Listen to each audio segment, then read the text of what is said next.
It's tough out there trying to keep up with everything going on in the world, you know, trying to understand it all. I mean, there's so much information flying around all the time. It's a full-time job just trying to stay informed these days, but yeah, that's what we do here. We sift through it all. And today we're taking a look at this recent YouTube video. It's from Bishwa Gatana, and it's asking a pretty serious question, actually. Is Nepal, at risk, at risk of becoming a failed state? 16 years. Yeah. 16 years since they became a republic, right?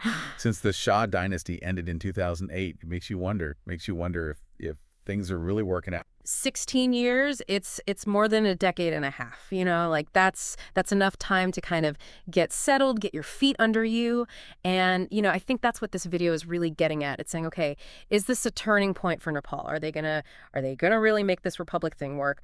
Or are they gonna backslide, back to the old way of doing things? And that's what we're going to unpack today. We're going to look at the challenges, the real serious challenges facing Nepal.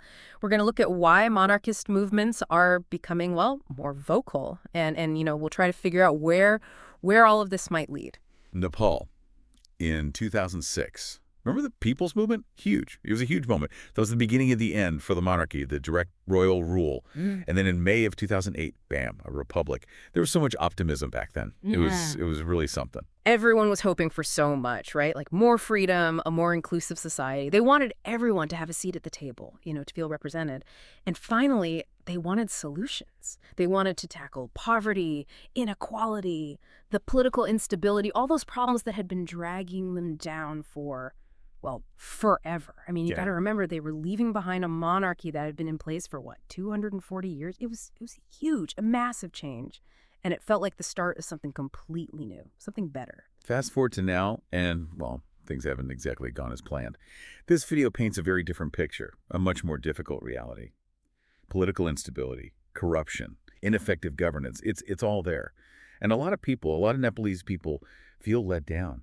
They feel like their hopes, their dreams for a better future haven't materialized. It's really striking when you think about it. I mean, they even managed to put together a new constitution in 2015, 2016. It seemed progressive. It had a lot of great ideas. But the problem, as the video highlights, is that putting words on paper is one thing. Making them a reality is quite another. The implementation has been weak, and that's a real problem. It's like having a beautiful blueprint for a house, but then using cheap materials and unskilled labor to build it. The foundation is shaky. Political instability, that's the real issue, I think. Yeah. That's the biggest problem they're facing. Over 13 prime ministers in 16 years. 13, I mean, come on, that's ridiculous. It's a revolving door of leadership. No wonder they can't get anything done. But 13, wow, that's an average of, less than 2 years per government? That's barely enough time to get your bearings, let alone implement any kind of long-term plans or meaningful reforms. It's got to be incredibly frustrating for the people who are actually trying to govern and for the people who are being governed, of course. Absolutely. And the video brings up this example of KP Sharma Oli. He was the prime minister a few years back. And he seemed strong, like he might be able to make some real changes. But then what happened? His own party turned on him. Internal conflicts. It all fell apart. It's this constant infighting between different political factions. It's like a disease. It's been there since the very beginning of the republic. And it keeps undermining their ability to create a stable and effective government. So you have this political instability, and what does that lead to? Well, one of the things it leads to is corruption, and the numbers here they're pretty startling, to be honest. Yeah, Nepal ranked 107th out of 180 countries in Transparency International's 2024 Corruption Perception Index, and their score was 34. That's bad, really bad. And what's even worse is that their score actually went down from the previous year. So it's not getting better, it's getting worse. So for those listening who aren't familiar with this index, a lower score means more corruption. And for Nepal to be in the bottom half of that list, among the worst in South Asia, I mean, that tells you something. It tells you that corruption is a deeply rooted problem. And it's not just about the ranking, it's about the real-world impact. The video points to some specific cases, huge scandals that have really shaken people's trust in the government. The Ansel tax evasion, the wide-body aircraft purchase, the late Nawaz land, these are just a few examples. It's corruption on a grand scale. It's not just, a little bit of skimming off the cup. These are massive amounts of money, public money. And the allegations, they go all the way to the top. So you can imagine how people feel. They feel cheated, betrayed. They feel like the system is rigged against them. And this corruption, it's not just a moral issue. It has a real impact on the economy. Mm. The video cites a World Bank report that shows Nepal's economic growth rate has dropped to 4%. That's down from 7% before the pandemic. That's a huge drop. That's a massive hit to their economy. And what happens when the economy suffers? Well, unemployment goes up, young people can't find jobs, they're forced to leave the country to find work. It's a vicious cycle. And it all feeds back into that sense of disillusionment and frustration with the political system. The Constitution, the new Constitution, it was supposed to be inclusive. It was supposed to ensure that everyone had a fair chance. But the reality, as the video points out, is quite different. It always is, isn't it? You have these grand ideals, these promises of inclusivity. But then when it comes down to it, the people who really benefit are, well, they're the same people who always benefit. The political elite, their friends, their families. It's like a closed club. And the video uses this phrase in Nepali. It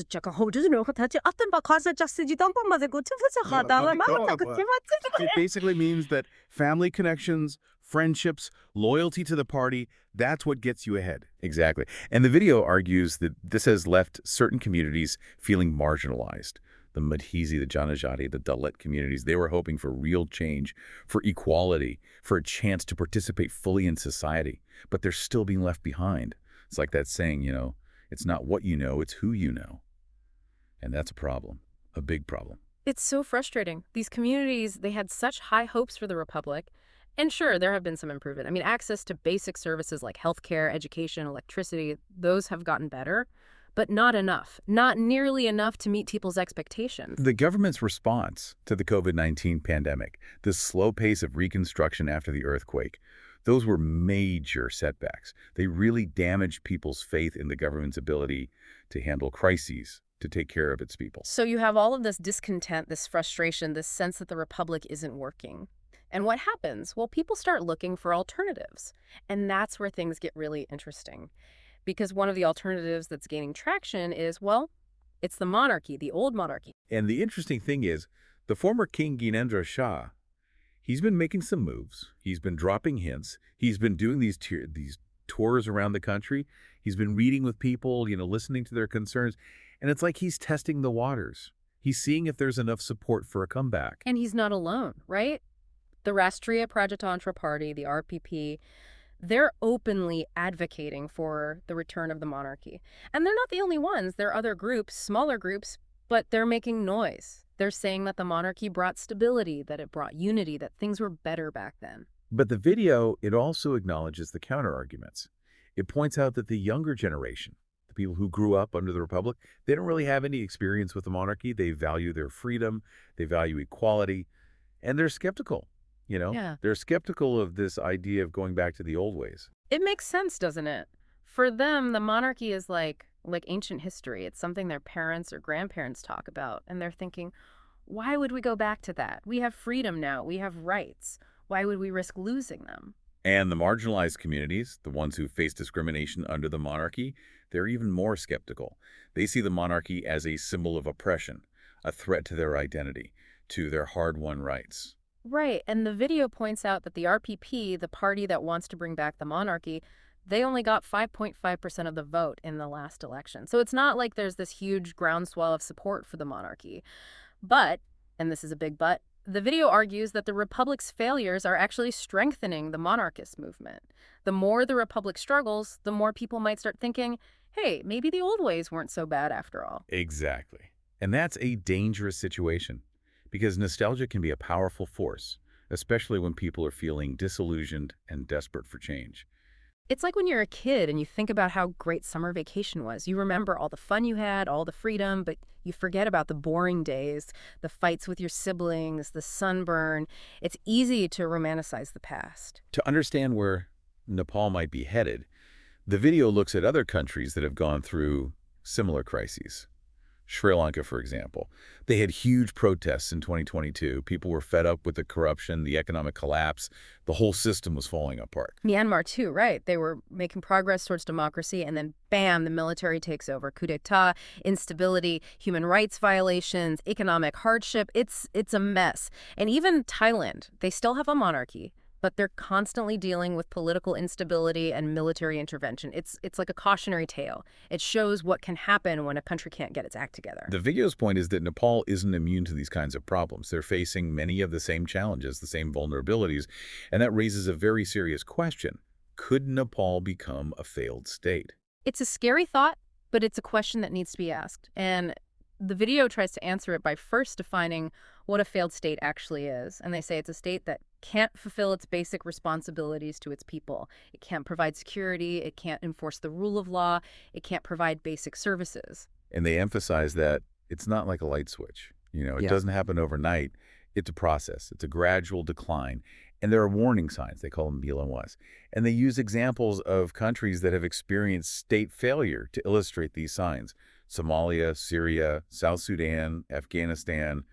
These are countries that have really fallen apart. And they identify several key indicators: chronic political instability, pervasive corruption, economic crisis, deep social divisions, foreign intervention.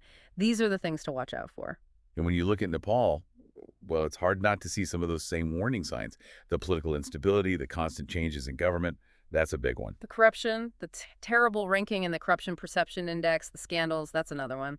The economy, the slowdown in growth, the young people leaving to find work elsewhere, that's another. And then you have the social divisions. Nepal hasn't experienced the kind of widespread violence that some of those other countries have, but the divisions are there. Ethnic tensions, regional tensions, caste tensions. It's a tinderbox. And then there's the foreign intervention. India, China, the USA, they're all vying for influence in Nepal. They're all pushing their own agendas.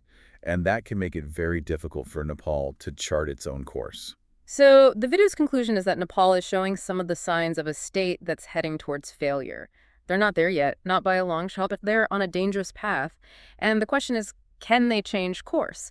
Can they address these problems before it's too late? But they don't stop there. They go a step further and they say, look, this isn't just about Nepal's internal problems. It's about the bigger picture. It's about geopolitics. Right. They're saying that Nepal is caught in the middle of a power struggle between these big players. India, China, the USA, they're all trying to exert their influence in the region, and Nepal is like a pawn in their game. They use this metaphor. They call Nepal a playing field. And they argue that these external powers are actually making things worse. They're interfering in Nepal's politics. They're funding different groups. They're stirring up trouble. And it's all about advancing their own interests, not Nepal's. And the analysts in the video, they say that this interference has been a major factor in the political instability that Nepal has experienced since 2006. It's like they're being pulled in different directions by these outside forces. India wants to maintain its influence. China wants to secure its Tibetan border. The USA wants to counterbalance China's growing power. And they're all using Nepal to achieve those goals. And the problem is, Nepal's own weaknesses make them vulnerable to this kind of manipulation. The weak leadership, the corruption, the lack of institutional capacity. It's like a recipe for disaster. The video ends with a warning. They say, look at Sri Lanka, look at Myanmar. These are countries that have been torn apart by internal conflicts and external interference. Nepal needs to learn from their mistakes. They need to strengthen their institutions. They need to tackle corruption. They need to find a way to navigate these geopolitical challenges. If they don't, they could be headed for a very dark future. So what have we learned from this deep dive? Well, we've learned that Nepal is at a crossroads. The republic is struggling. It hasn't lived up to its promises, and that's created an opening for the monarchy to make a comeback. But the monarchy is a risky proposition. It could bring back the old inequalities, the old oppressions, and it could also make Nepal even more vulnerable to foreign interference. It's like a complex situation. And there are no easy answers. But one thing is clear. Nepal needs to find a way to move forward. They need to address the root causes of their problems: the corruption, the instability, the inequality. They need to find a way to build a more just and equitable society, a society that works for everyone. And here's the question I want to leave you with. What would it take for Nepal to truly succeed? What kind of changes, what kind of reforms, what kind of leadership would be needed to overcome these challenges and create a brighter future for the country? It's a question worth pondering. because the stakes are high, not just for Nepal, but for the entire region.